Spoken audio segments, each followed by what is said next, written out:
નમસ્કાર વહાલા વિદ્યાર્થી મિત્રો, જિલ્લા શિક્ષણ સમિતિ અમદાવાદનું દ્વિતીય સત્રાંત પરીક્ષા પેપર સોલ્યુશન લઈને આવ્યા છે. વિષય છે ગણિત, ધોરણ 6 છે, કુલ ગુણ 80 છે. વર્ષ 2025-26 માટે ખૂબ જ મોસ્ટ આઈએમપી પેપર રહેવાનું છે. તારીખ 15/4/2026 ને વાર બુધવાર. તો ચાલો સંપૂર્ણ પેપર સોલ્યુશન વિદ્યાર્થી મિત્રો આ વિડીયોમાં આપણે કરીએ. જો વિદ્યાર્થી મિત્રો તમે પેપર સોલ્યુશન જોવા માંગતા હોય આવા બધા મોસ્ટ આઈએમપી અને કલરફુલ પેપર, તો ખાસ કરીને અમારી ચેનલ છે બરાબર આઈએમપી એજ્યુકેશનને હજી સુધી સબસ્ક્રાઈબ ન કરી તો સબસ્ક્રાઈબ કરી નાખો, વિડીયોને લાઇક કરી નાખો, તમારા મિત્રોને આ વિડીયો શેર કરશો તો એમને પણ ફાયદો થવાનો છે. ચાલો કેવા પ્રકારના દાખલા છે તમને એ પૂછી શકે, જેમ કે નીચે આપેલા દાખલાના ગણો. 3 દાખલા છે, 6 ગુણ છે. પહેલો અપૂર્ણાંકનો છે, જેમ કે 4/5 એટલે કે 4/5નો સમઅપૂર્ણાંક તમારે શોધવાનો છે, પણ એ એવો શોધવાનો છે જેનો 30 એ છેદ હોવો જોઈએ. કંઈ વાંધો નહીં. તો આપણે એ જ વિચારવાનું કે 5ને કેટલા વડે ગુણીએ તો 30 થાય. તો તમે કહેશો સાહેબ 5 ને 6 વડે ગુણીએ 30 થઈ જાય. બસ એ જ સેમ ટુ સેમ 6 વડે ઉપર ગુણી નાખવાના છે એટલે આપણને નવો અપૂર્ણાંક મળી જશે, જેમ કે 24/30. સામે જોશું આપણે બીજો દાખલો છે 12/20નો સમઅપૂર્ણાંક શોધવાનો છે જેનો અંક 6 હોય. કંઈ વાંધો નહીં સાહેબ, બરાબર. તેમાં સેમ ટુ સેમ આની જેમ જ આપણે અહીંયા ગોઠવી નાખશું, બરાબર. 12/20 આપેલો છે, અથવા તમે આ રીતના ભાગાકાર પણ કરી શકો છો. તો 6/10 આપણને 10 નવો અપૂર્ણાંક મળી જશે.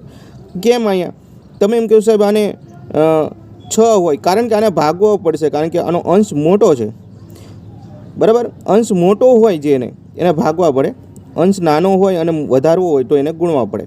આ ધ્યાન તમારે રાખવાનું છે. ત્યારબાદનો પ્રશ્ન છે 20/30નો સમઅપૂર્ણાંક શોધો કે જેનો અંશ 40 હોય. જો વિદ્યાર્થી મિત્રો 30 કરતાં 40 કેવો હોય, વધુ હોય, તો આને ગુણવા પડશે. તો 30ને કેટલા વડે ગુણીએ તો આપણને જે છે આપણને મળી શકે. તો કે આપણે અંશ આપણને કીધું છે 40 હોય, તો 20ને 2 વડે ગુણીએ તો 40 થઈ જાય. તેવી રીતના નીચે પણ 2 વડે ગુણી નાખશું એટલે 40/60 આપણે અપૂર્ણાંક મળશે. ચોથો દાખલો છે 5/6નો એવો સમઅપૂર્ણાંક શોધવાનો છે જેનો છેદ છે 18 થવો જોઈએ. તો આપણે વિચારવાનું કે છેદ 18, તો 6ને કેટલા વડે ગુણીએ તો 18 થાય, તો કે 3 વડે. તો ઉપર 3 વડે ગુણી નાખશું આવી રીતના સેમ ટુ સેમ, અને આપણને નવો અપૂર્ણાંક મળી જશે. નેક્સ્ટ જોઈએ દાખલો. પ્રશ્ન નંબર 2 અપૂર્ણાંકની સરખામણી કરી, બરાબર, એટલે કે લેટર દેન કે ગેટર દેન માંથી કોઈ પણ એક સંકેત મૂકવાનો છે. તો તમારે અપૂર્ણાંક છે મોટો છે નાનો છે ચેક કરવાનો છે કે ઇક્વલ છે એ ચેક કરવાનો છે. એના આધારે તમે અહીંયા મૂકી શકો.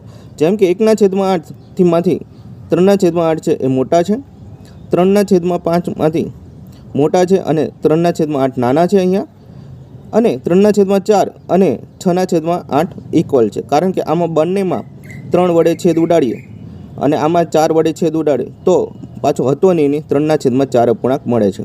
અહીંયા 2/3 મોટા છે અને 3/5 નાના છે. પ્રશ્ન નંબર 2 છે કે નીચેના દાખલા ગણો. કોઈ પણ 2 દાખલા છે, 6 ગુણ છે એટલે 3 ગુણનો એક દાખલો છે. મોટા દાખલા છે.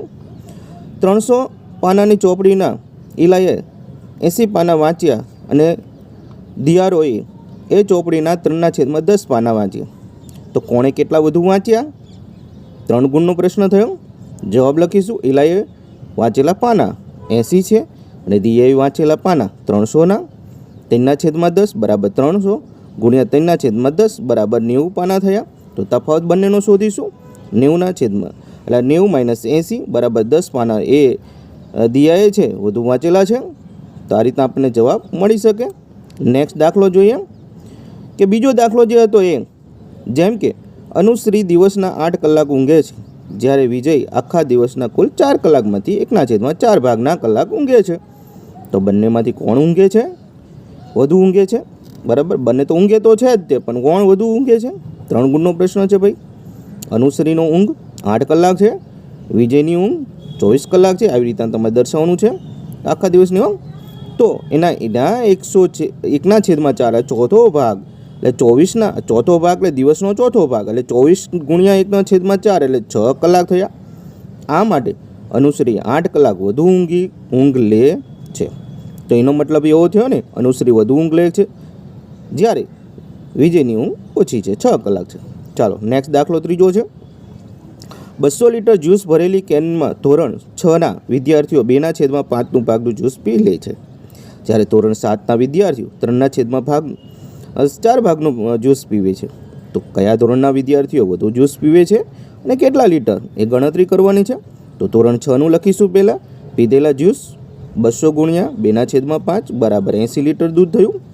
જ્યારે તો એના પછી સાતમું છે કે એ પીધેલ જ્યુસ છે એ 200 ગુણ્યા 3/4 બરાબર 150 લીટર થયું.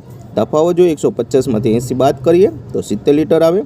માટે ધોરણ 7ના વિદ્યાર્થીઓ 70 લીટર દૂધ આવડે છે, જ્યુસ વધુ પીવે છે. નેક્સ્ટ પ્રશ્ન જોઈએ મિત્રો. વિદ્યાર્થી મિત્રો ખૂબ જ વિડીયો શેર કરજો મિત્રો. તમને આવા વિડીયો જો જોવા ગમતા હોય ને મજા પડી જાય એવા જોરદાર યાર ગજબ, તો જોઈ લો. તો લાઈક કરી દીજો ફટાફટ લાઈક પડવી જોઈએ ધડાધડ. હાલો નેક્સ્ટ પ્રશ્ન નંબર 3. નીચે આપેલા પ્રશ્નોના જવાબ આપવાના છે. કુલ ગુણ 4 છે. ઓકે, હવે 0.2 અને 0.4 માં મોટી સંખ્યા કઈ છે. ઓકે, 0.4 એ સંખ્યા મોટી થશે. ઓકે, 0.03 અને 0.30 માંથી નાની સંખ્યા કઈ છે.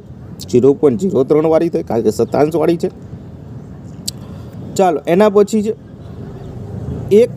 1.4 અને 1.35 માની નાની સંખ્યા કઈ છે. 1.35 માની નાની સંખ્યા પૂછી છે, કંઈ વાંધો નહીં બરાબર. એટલે 1.35 છે એ નાની થશે, આ 40 થાય યાદ રાખજો. દશાંશમાં હોય એ સંખ્યા મોટી થશે.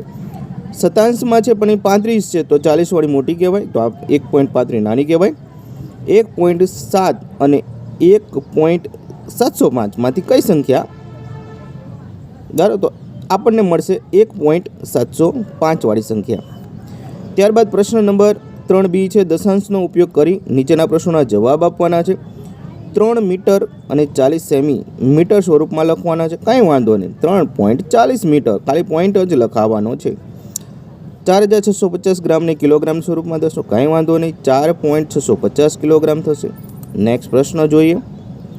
તો આપણને કીધા છે નીચેના દાખલા ગણો. કુલ 12 ગુણ છે. આદિશ્રીએ એક પુસ્તક ખરીદવા 62.50 અને એક પેન ખરીદવા 17.50 ખરીદ્યા, તો તેણે કુલ કેટલા રૂપિયા ખર્ચ કર્યા હશે. કંઈ વાંધો નહીં. તો આપણે સરવાળો કરીએ કે પુસ્તકની કિંમત 62.50 રૂપિયાની કિંમત હતી, જ્યારે 17.50 એ પાનાની કિંમત છે, તો કુલ 80 રૂપિયા એણે ખર્ચ કર્યો હશે. ચાલો નેક્સ્ટ જોઈએ. નીતા 2 કિમી અને 30 મીટર સવારે અને 1 કિમી 10 મીટર સાંજે ચાલે છે, તો નીતા રોજનું કેટલું ચાલી સરવાળો કરીશું. તો એ પોઈન્ટ નીચે પોઈન્ટનો સરવાળો તમને આવડવો જોઈએ વિદ્યાર્થી મિત્રો. 2.030 કિમી એ સવારનું અંતર થયું અને 1.010 એ સાંજનું અંતર છે. બંનેનો સરવાળો કરતાં 3.040 કિમી અને કુલ અંતર થયું, એટલે કે દિવસના એ 3 કિમી અને 40 મીટર ચાલે છે. નેક્સ્ટ પ્રશ્ન જોઈએ ત્રીજો કે યોગેશ પાસે 9.50 હતા, તેણે 4.30ની ચોકલેટ ખરીદી, તો યોગેશ પાસે કેટલા રૂપિયા બાકી રહે. કંઈ વાંધો નહીં. તો જો બાદબાકી કરીશું 9.50 રૂપિયા પહેલાં હતા એ કુલ રકમ હતી, એમાંથી આપણે 4.30 રૂપિયા ચોકલેટનો ખર્ચ બાદ કરીએ તો આપણને રૂપિયા મળે છે 5.20 રૂપિયા જે બાકી રહીએ. નેક્સ્ટ દાખલો છે. નજમા દરરોજ 22 કિમી અને 50 મીટર મુસાફરી કરે છે, તેમાંથી 9 કિમી અને 300 મીટર અંતર બસ દ્વારા અને બાકી રહેલ અંતર રિક્ષા દ્વારા મુસાફરી કરીને કાપે છે. 3 માર્કનો દાખલો છે. તો 22.050 કિમી એ કુલ મુસાફરી હતી વિદ્યાર્થી મિત્રો, અને 9.300 કિમી છે એ બસ દ્વારા મુસાફરી કરી, તો 12.750 કિમી એ રિક્ષા દ્વારા અંતર કાપેલું હશે, તો 12 કિમી ને 750 મીટર થયું. તો વિદ્યાર્થી મિત્રો આવા જબરજસ્ત વિડીયો જોવા માટે વિડીયોને લાઇક કરી દો ફટોફટ. હજી લાઇક ન કરી હોય તો લાઇક કરી દો અને ચેનલને સબસ્ક્રાઈબ ફટોફટ કરવા માંડો. આપેલ માહિતી કોષ્ટકના આધારે પ્રશ્નોના જવાબ લખવાના છે. કુલ ગુણ 6 છે. મીઠાઈની પસંદગી 16 વિદ્યાર્થીઓ છે. જલેબી 6 વિદ્યાર્થીને ભાવે છે. ગુલાબજાંબુ 4, બરફી 3, મોહનથાળ 3. ચાલો વિદ્યાર્થીઓને કુલ મીઠાઈ સૌથી વધુ પસંદ હોય તો જલેબી જે 6 વિદ્યાર્થીને ભાવે છે બરાબર. કુલની એટલે કે ફૂલની એટલે કઈ હા ફૂલની પસંદગી 20 વિદ્યાર્થીઓ અહીંયા આપેલ છે. ગલગોટો 3 વિદ્યાર્થીને, મોગરા 4 વિદ્યાર્થીને, ગુલાબ 6 વિદ્યાર્થી, જાસૂદ 4 અને ચમેલી 3 વિદ્યાર્થીને. ઓકે, વિદ્યાર્થીઓને કયું ફૂલ સૌથી ઓછું પસંદ છે? ઓછું એટલે સંખ્યાની દે તો આપણે કલર કરેલો છે. જે ગલગોટો અને ચમેલી છે એ બંનેને 3 વિદ્યાર્થીઓને પસંદ છે, એટલે ઓછું પસંદ છે. નેક્સ્ટ જોઈએ વિદ્યાર્થી મિત્રો, ચિત્ર આલેખનું અવલોકન કરી પ્રશ્નોના જવાબ લખો. બરાબર, જો ગમતી પ્રવૃત્તિ છે અને વિદ્યાર્થીઓની સંખ્યા છે. બરાબર, સંગીત છે તમે જોઈ શકો 15, એટલે કે એક જે અહીંયા પ્રમાણમાં એક ચિત્ર બરાબર તમને પ્રમાણ માપ આપેલું છે. બરાબર, 5 વિદ્યાર્થી એટલે 3 થયા એટલે 15 થયા. ચિત્રકામ 15, ફિલ્મ જોવી એ 4 એટલે કે 20 થયા. સિક્કાનો સંગ્રહ 1 એટલે 5 થયા. રમત ગમત એટલે એ 5 છે એટલે 25 થયા. કઈ પ્રવૃત્તિ સૌથી ઓછી ગમે છે? તો સિક્કા સંગ્રહ માત્ર 1 વિદ્યાર્થી એટલે 5 વિદ્યાર્થી છે, ઓછી ગમે છે. સિક્કા સંગ્રહ કરતાં ફિલ્મ જોવી પ્રવૃત્તિ ગમતી હોય તેવો વિદ્યાર્થી કેટલા છે? તો હા, ફિલ્મ જોવી છે એ વધુ છે અને ઓલા ઓછા છે સિક્કા જોવાવાળા. કઈ બે પ્રવૃત્તિ સરખા પ્રમાણમાં છે? તો કે સંગીત અને ચિત્રકામ બંને 15 છે, આપ જોઈ શકો છો. પછી કઈ પ્રવૃત્તિ 25 વિદ્યાર્થીઓને ગમે છે અને રમત ગમત? જવાબ આવશે જે 25 વિદ્યાર્થીને ગમે છે. નેક્સ્ટ પ્રશ્ન જોઈએ. પ્રશ્ન નંબર 6 છે કે ચિત્ર આલેખનું અવલોકન કરી અને પ્રશ્નોના જવાબ આપવાના છે. આપેલા બરાબર ગામમાં મતદાનની સંખ્યા અને પ્રમાણમાં એક આકૃતિ બરાબર 1000 મતદારો છે. કાંઈ વાંધો નહીં, આપણે કોષ્ટક બનાવેલું છે.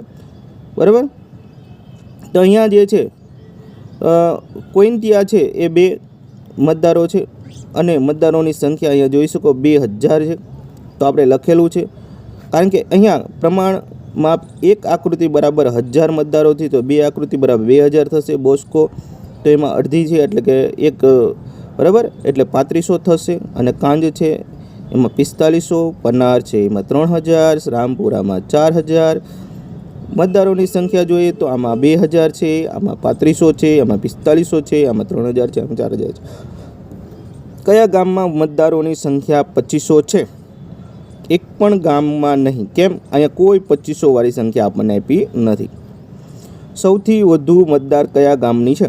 તો કે કાંજ ગામમાં 4500 મતદારો છે.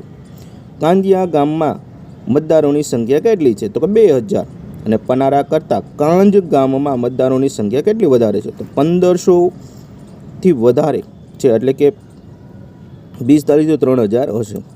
ચાલો નેક્સ્ટ, ખાલી જગ્યા પૂરવાની છે. અહીંયા કુલ ગુણ 5 છે.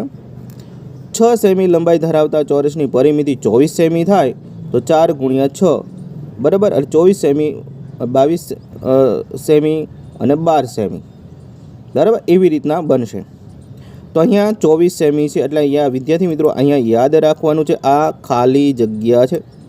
તમને અહીંયા ખાલી જગ્યા આપી છે. 8 સેમી લંબાઈ અને 3 સેમી પહોળાઈ ધરાવતા લંબચોરસની પરિમિતિ ખાલી જગ્યા થાય તો કે 22 સેમી થશે. એની ગણતરી આપણે બાજુમાં અહીંયા આપેલી છે, આપ જોઈ શકો આખી ગણતરી છે. 15 મીટર લંબાઈ ધરાવતા ચોરસ બગીચાનું ક્ષેત્રફળ કેટલું થાય? તો કે ભાઈ 225 મીટરનો સ્ક્વેર થાય. અહીંયા આપેલું છે કઈ રીતના છે. 32 મીટર પરિમિતિ ધરાવતા ચોરસની લંબાઈ 8 મીટર હોય તો યાદ રાખજો કેટલી હોય? 8 મીટર હોય. નેક્સ્ટ જોઈએ, 7 મીટર લંબાઈ અને 3 મીટર પહોળાઈ ધરાવતા લંબચોરસનું ક્ષેત્રફળ તો વિદ્યાર્થી મિત્રો આપ જોઈ શકો છો અહીંયા 21 મીટર તમારો જવાબનો 21 મીટરનો સ્ક્વેર જવાબ આવશે. એની ગણતરી અહીંયા આપવામાં આવેલી છે. નેક્સ્ટ પ્રશ્ન જોઈએ 7B, માગ્યા મુજબ ગણતરી કરવાની છે. અહીંયા તમને સંપૂર્ણ આપણે ગણતરી કરીને આપેલું છે, આપ જોઈ શકો છો. બરાબર, પરિમિતિ કઈ રીતના શોધવાની? તો બધી બાજુ લઈ લેવાની છે, બધી બાજુનો સરવાળો જોવાનો. જવાબ લખીશું પરિમિતિ એટલે બધી બહારની બાજુનો સરવાળો લઈશું. પરિમિતિમાં સરવાળો લઈશું એટલે 24 સેમી થઈ. બીજો પ્રશ્ન છે જેની દરેક બાજુના માપ 10 સેમી હોય તો નિયમિત પંચકોણની પરિમિતિ શોધો. બરાબર, પંચકોણમાં 5 બાજુ હોય તો કે પંચકોણની પરિમિતિ 5 ગુણ્યા લંબાઈ થશે, કારણ કે બધી બાજુ સરખી છે એટલે 50 સેમી થશે. ત્રીજો પ્રશ્ન છે કે એક લંબચોરસની લંબાઈ 40 સેમી અને પહોળાઈ 15 સેમી હોય તો તેનું ક્ષેત્રફળ કેટલું થાય? જવાબ લખીશું લંબાઈ ગુણ્યા પહોળાઈ 40 ગુણ્યા 15. જો મિત્રો મેં આમ આડું લખેલું છે, તમે આમ ઊભું દર્શાવી શકો છો. 600 સેમી નો સ્ક્વેર થશે. બરાબર. ચાલો નેક્સ્ટ પ્રશ્ન આપણે જોઈએ. દાખલા ગણો ગમે તે એક. અહીં બંને આપણે દર્શાવેલા છે. જુઓ કે એક ત્રિકોણની પરિમિતિ 50 સેમી અને બાજુમાં 15 સેમી હોય તો ત્રીજી બાજુનું માપ કેટલું થાય? તો જવાબ લખીશું. ત્રીજી બાજુનું માપ કેટલું થશે? એ 50 - 15 + 17 બરાબર 50 - 15 એટલે કે 18 સેમી થશે. 60 મીટર લંબાઈ ધરાવતા ખેતરનું ક્ષેત્રફળ 18 ચોરસ મીટર છે. 1800 ચોરસ મીટર છે. તો તે ખેતરની પહોળાઈ આપણે શોધવાની છે. તો યાદ રાખવાનું, જે ક્ષેત્રફળ છે એના ભાગ્યા લંબાઈ કરી નાખવાની છે. જેમ કે 1800 છે તો એની લંબાઈ આપણને 60 આપેલી છે, તો એ લંબાઈ વડે ભાગાકાર કરી નાખશું એટલે 30 મીટર એની આપણને મળી જશે પહોળાઈ. મેસ્ટિક પેટર્ન વિભાગ એ અને બી સાથે જોડવાની છે. આપ જોઈ શકો છો તો અહીંયા જોડકા જોડેલા છે. વિભાગ એ કે આમાં 3 દિવાસળી છે. બરાબર. તો એનો જવાબ સીધો કે 3n થશે એટલે 3 દિવાસળી. અહીંયા ટી છે 2 દિવાસળી તો 2n એટલે 2 દિવાસળી થશે. બરાબર. અહીંયા જે તમે આપ જોઈ શકો છો તો એનો જવાબ છે 3 દિવાસળીનો ઉપયોગ છે, તો એમાં પણ સી જવાબ આવશે. અથવા તો તમે અહીંયા તમે જોઈશો 5n, તો 5 હોય તો 1 2 3 છે એટલે 3 જ એટલે આ જ આવશે. અહીંયા ઈ છે એટલે 1 2 3 અને 4 દિવાસળી છે એટલે 4n વાળી એટલે અહીંયા બી જવાબ આવશે. અહીંયા કે છે તો કે 1 2 અને 3 દિવાસળી છે.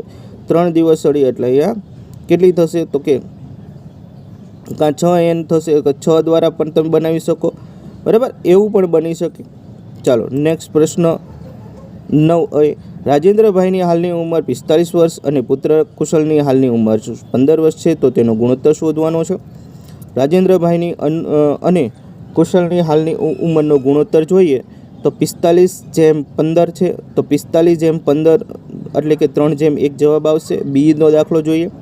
10 વર્ષ પહેલાં રાજેન્દ્રભાઈ 35 વર્ષ અને કુશલની 15 વર્ષ ઉંમર હતી, તો એનો ગુણોત્તર જોઈએ તો કે 35/5 બરાબર એટલે 7.7:1 થશે. 15 વર્ષ પછી કુશલ 30 અને રાજેન્દ્રભાઈ 60ના ઉંમરનો ગુણોત્તર આપણે ક્રમિક રાખીશું. તો આવી રીતના છે એનો 1:1 જવાબ આવશે, કારણ કે ભાગાકાર અને અતિસંક્ષિપ્ત રૂપ આપવાનું છે મિત્રો. કુશલ 3 વર્ષનો હતો ત્યારે 12 વર્ષ પહેલાં રાજેન્દ્રભાઈ 33 અને કુશલની ઉંમરનો ગુણોત્તર કીધો છે, તો કે જવાબમાં 33:3 બરાબર 33:3 11:1નો જવાબ આવશે. માગ્યા મુજબ ગણતરી કરવાની છે. કુલ ગુણ 6 છે. પ્રશ્ન નંબર 9 બી છે તો કે 60 પેન્સિલ 7/3ના ગુણોત્તરમાં રિષભ અને દેવ વચ્ચે વહેંચવાની છે. કંઈ વાંધો નહીં, વહેંચી દઈએ. પહેલાં તો એ બંનેનો સરવાળો લઈ લેવી, કારણ કે બંનેમાં ભેગા કરવા પડશે. 7 + 3 બરાબર 10 થશે. ઓછા હવે એનો પ્રમાણમાં કાઢી લઈએ. રિષભ 60 × 7/10 એટલે 42 પેન્સિલ મળશે. દેવ છે એ 60 × 3 અને 10 વડે ભાગાકાર કરીએ તો 18 પેન્સિલ આવશે. બીજો 2 માર્કનો દાખલો છે. 15 45 40 અને 120ની સંખ્યા પ્રમાણમાં છે કે નહીં તે નક્કી કરો. તો બધાને આપણે ભાગાકાર વડે જોઈએ તો બંનેનો ગુણોત્તર સરખો છે. હા એટલે પ્રમાણમાં છે. ત્રીજો પ્રશ્ન છે. 5 ડઝન કેળાની 300 રૂપિયા હોય કિંમત અને 180 રૂપિયાના કેળા ખરીદી શકાય, તો જવાબમાં લખીશું 5 ડઝન બરાબર 80 કેળા અને એક કેળાની કિંમત 300/60 છે બરાબર 5. તો 180માં મળતા કેળા 180/5 બરાબર 36 કેળા અથવા તો 3 ડઝન કહી શકાય.